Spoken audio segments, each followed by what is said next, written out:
You can't build a structure if you have people that you can't fire. So do not hire anyone that you can't fire. When you talk about entrepreneurship, please don't talk about money. Money should be the last thing. Your responsibilities are: 1, find opportunities, build the right structure, attract the right markets, attract the right partnership, instill commitments. All right. So if you have this in place, your business will be well positioned for either an angel investor. They say greatness often comes quietly.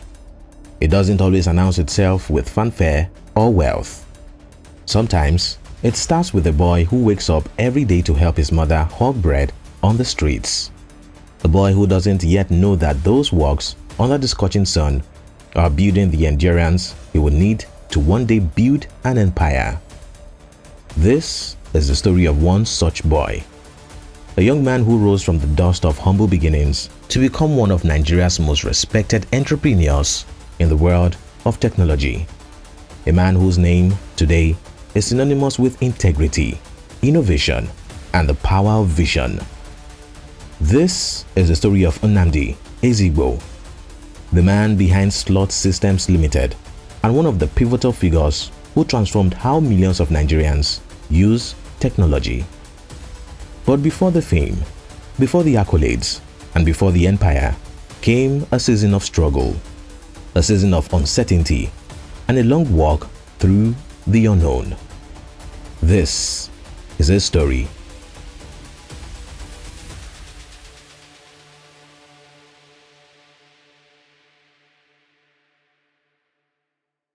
Born on the 4th of August 1966 in Sapele, Delta State, to parents who had little to give but everything to teach, he had his roots laid deep in Nsukwe, Ubakala, in Umahia, Abia State, a community known for its hard-working spirit and quiet resilience.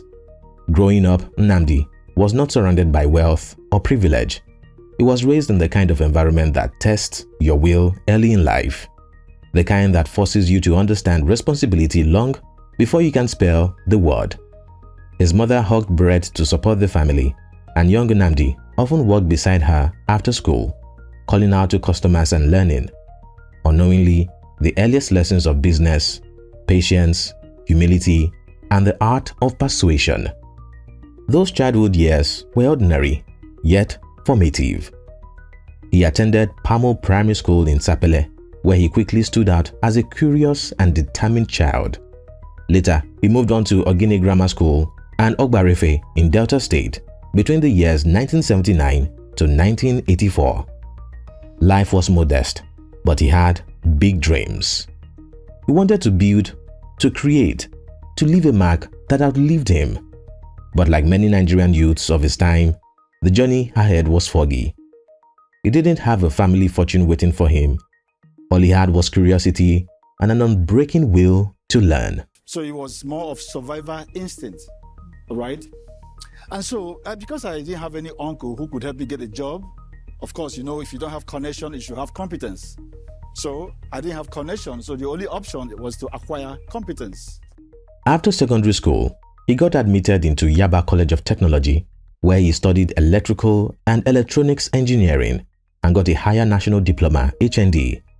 At Yaba Tech, he discovered a new world, one powered by machines, wires, and the invisible current that makes technology come alive. He was fascinated by how things worked and how problems could be solved by simply understanding systems.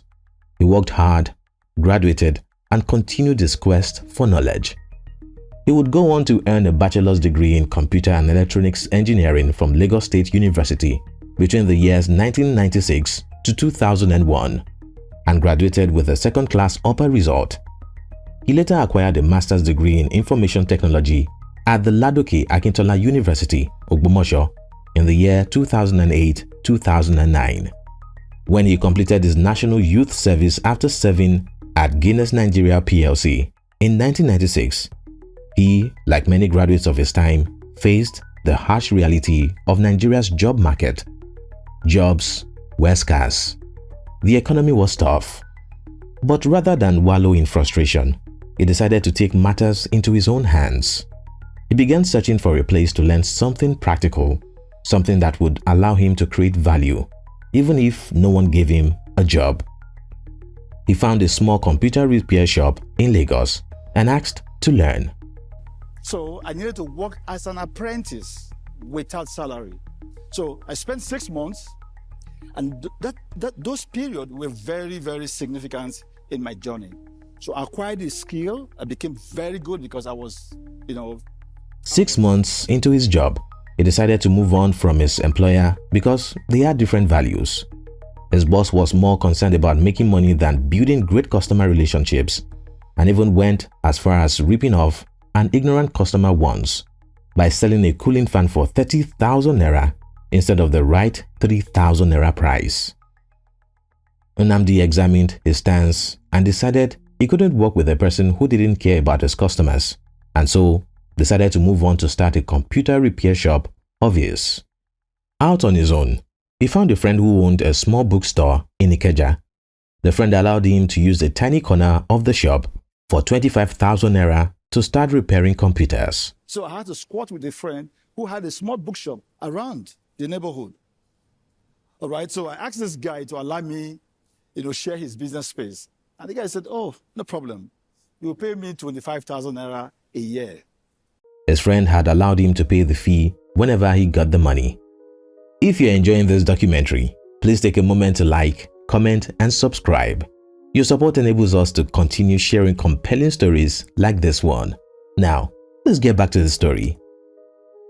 With just a few tools and a burning passion, Nnamdi began to fix laptops and desktop units for clients who walked in.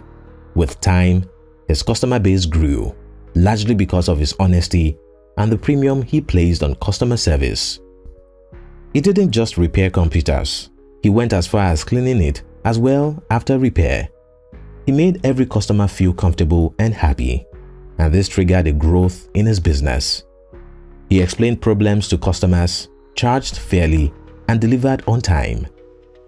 Word spread quickly and people started referring their friends to the young technician who repaired with precision and honesty.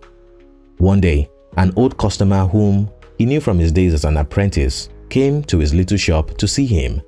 He told him he would love him to continue fixing his computers, but would prefer he operated from a larger and more serene environment.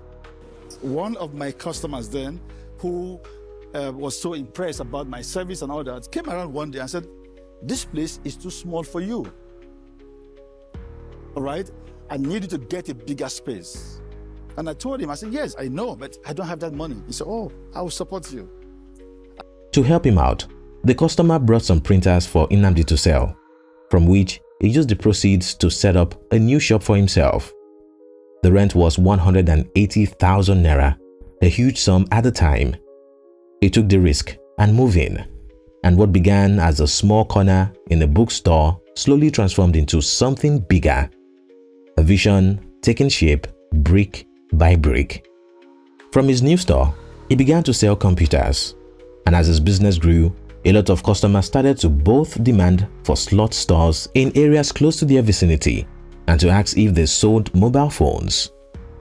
With a keen eye to spot opportunity when it presents itself, Nnamdi Ezeigbo immediately expanded his business to also cover the sale of mobile phones. With no real knowledge on how to manage a growing business, Nnamdi decided to enroll for an MBA program at the prestigious Lagos Business School and also attended a lot of workshops focused on building a great entrepreneurial prowess. He equally attended the Owner-President Management Program at Harvard Business School, a program built for entrepreneurs who had already tasted success but wanted to scale beyond imagination. During this process, he and his team decided to take a 5-year route to build a strong reputation for their brand. By the time the projection had elapsed, the Slot brand name was the most reputable mobile phone retailer in the whole country. His goal as the leading mobile phone retailer in Nigeria wasn't just to be number one, but was to make competition irrelevant, and to a great extent, he achieved it. In 1998, he officially registered his company, Slot Systems Limited. The name came to represent more than electronics. It symbolized reliability, authenticity, and innovation. As the years went by, the mobile phone revolution swept across Nigeria.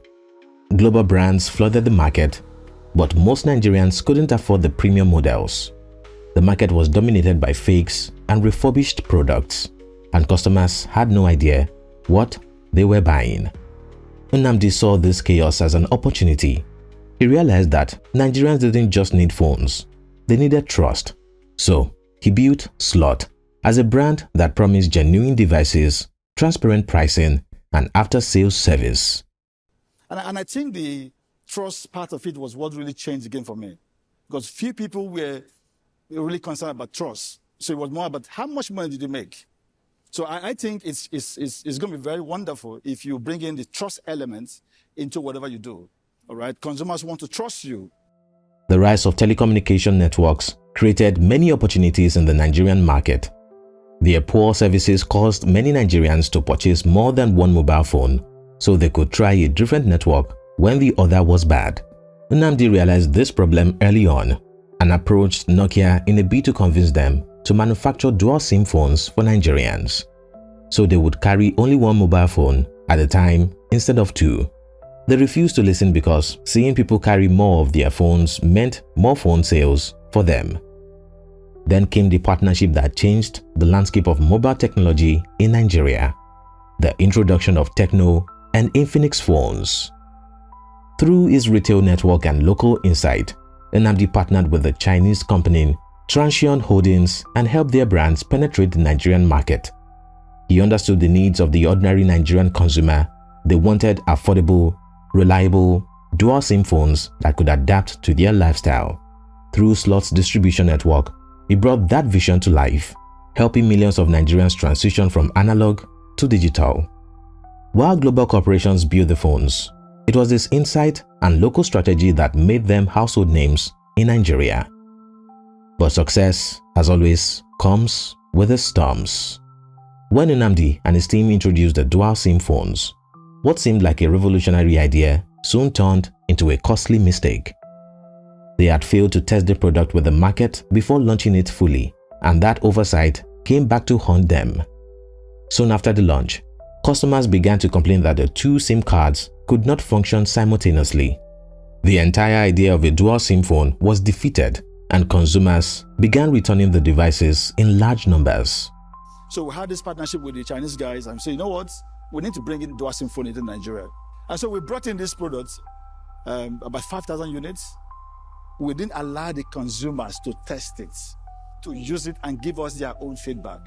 There was no feasibility studies, and that was a big challenge. So we just believed that a dual SIM phone would be wonderful. So what that means is that you have two SIM cards in one phone, and that's fine.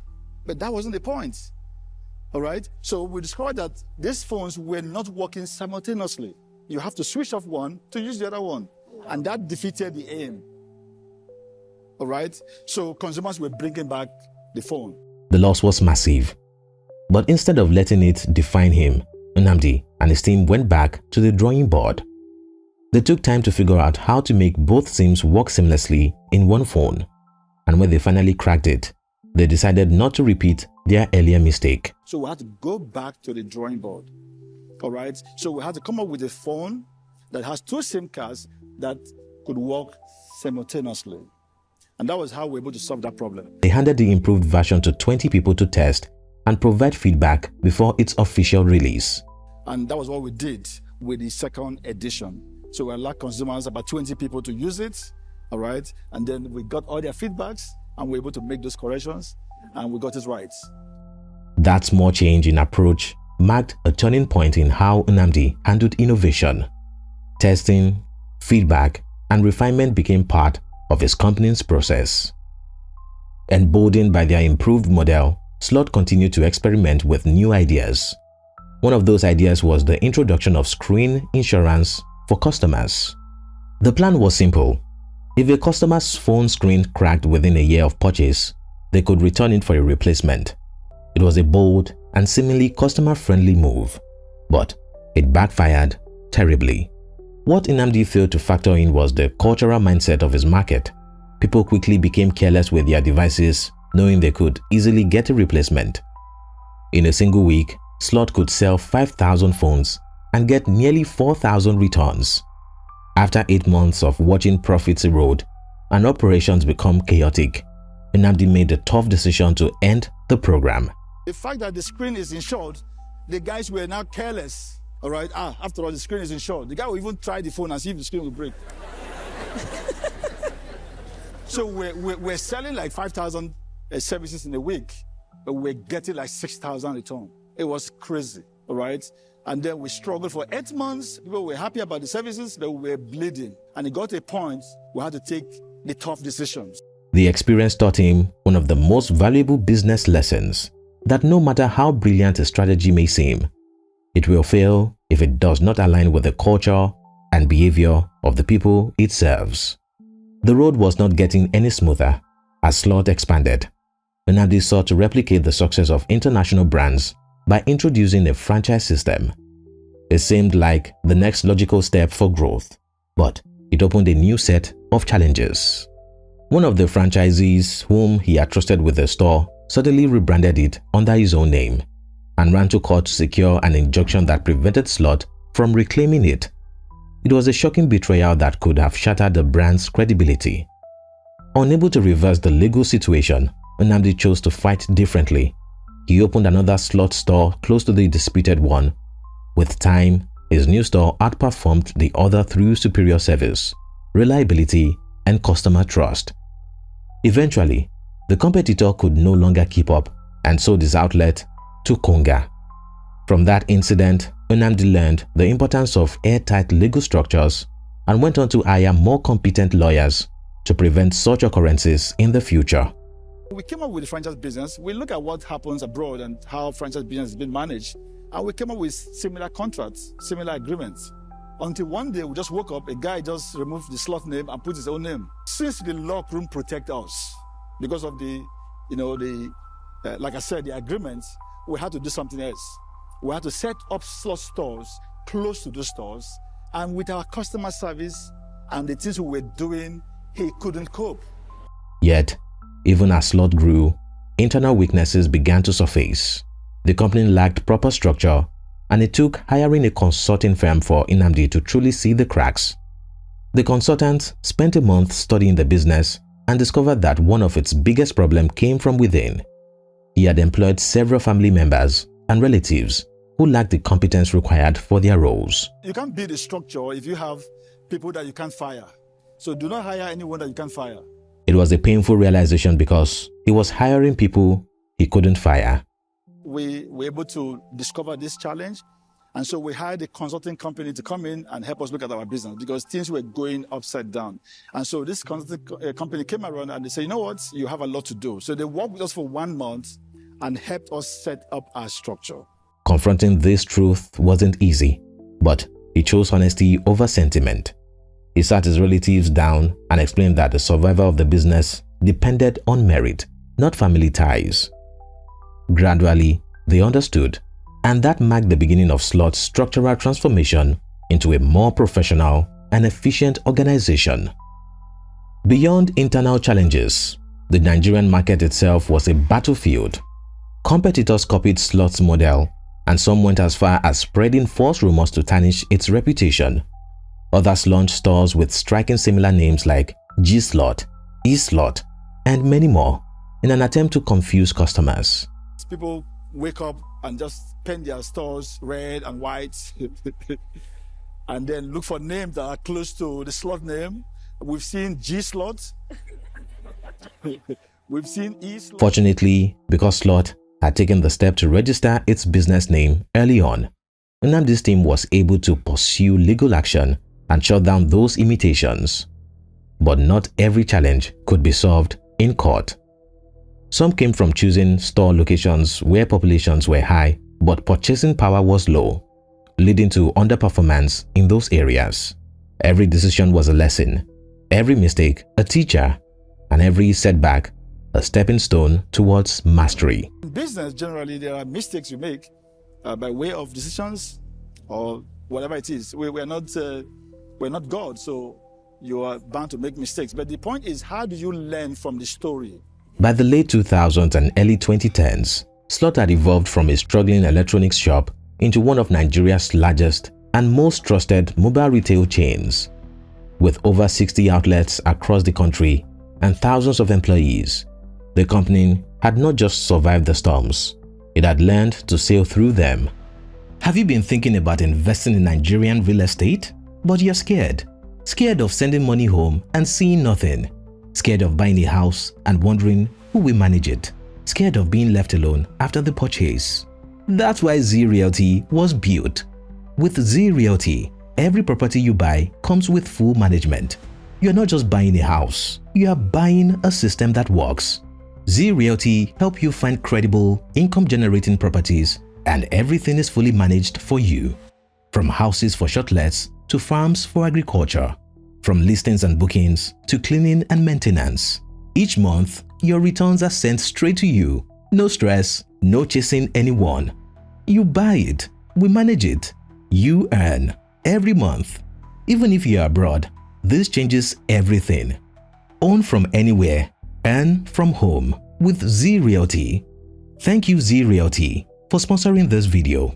Each misstep, each loss, and each betrayal had refined Nnamdi Ezeigbo's vision, shaping him into the resilient entrepreneur he would become known for.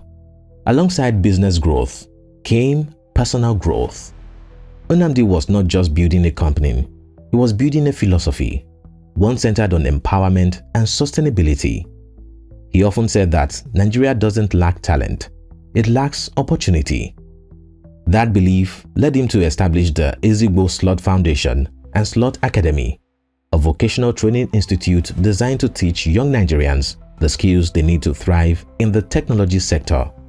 From mobile phone repairs to software installation and customer service, the academy has trained thousands of youths across the country. For him, wealth was not about how much you own, but how much you could give back to society. His humanitarian work also extended to education. He partnered with technical schools and state governments to integrate practical tech skills into their curricula, believing that true development must begin with human capital. His initiatives provided tools and workshops for teachers, empowering them to equip the next generation with hands-on skills. In the midst of all these accomplishments, he has remained humble and grounded. He often speaks about the values his mother taught him, the dignity of hard work, and the importance of integrity. Those lessons became the foundation of his leadership style. Employees describe him as firm but compassionate, a man who believes in discipline but never forgets where he came from. In 2018, Slot marked its 20th anniversary, a milestone that few Nigerian businesses in such a volatile market ever reach. To celebrate, Nnamdi released his book, Entrepreneurship, The Slot Way, where he distilled 2 decades of lessons, mistakes, and victories into practical wisdom for aspiring entrepreneurs. If you must grow your business in Nigeria, achieve sustainability, you must understand that S stands for solution provision. So you must think of providing solution in the Nigerian way. You must understand the Nigerian people, understand their style, understand their behavior, their culture, so you can now produce products and services that meet their needs. The book wasn't just a memoir.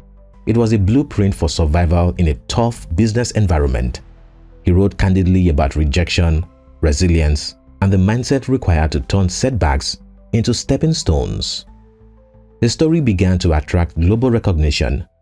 He received several awards for excellence and innovation, including the Nigerian Entrepreneurs Award for Business Innovation and an honorary doctorate in business administration from Abia State University.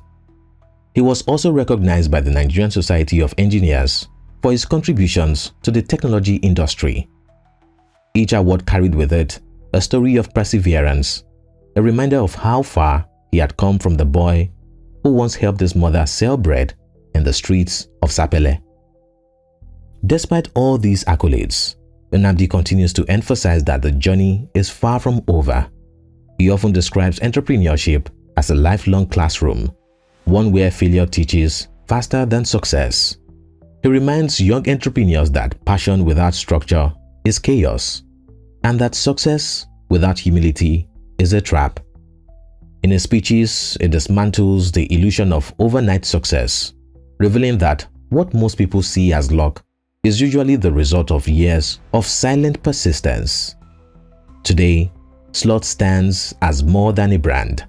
It is a legacy. Its logo on the streets of Nigeria represents trust, authenticity, and homegrown innovation. Through its foundation, thousands of young Nigerians now have skills that keep them employed or self-reliant. His story has become a case study in business schools, not because he had it easy, but because he built something extraordinary from almost nothing. Nnamdi Ezeigbo's life teaches that entrepreneurship is not about having capital, but about having courage. It is about seeing opportunity in chaos and creating order where there is none. His journey mirrors the story of millions of Nigerians who fight daily battles against limitation, yet refuse to give up. And what continues to set him apart is his belief that every problem is a hidden business opportunity.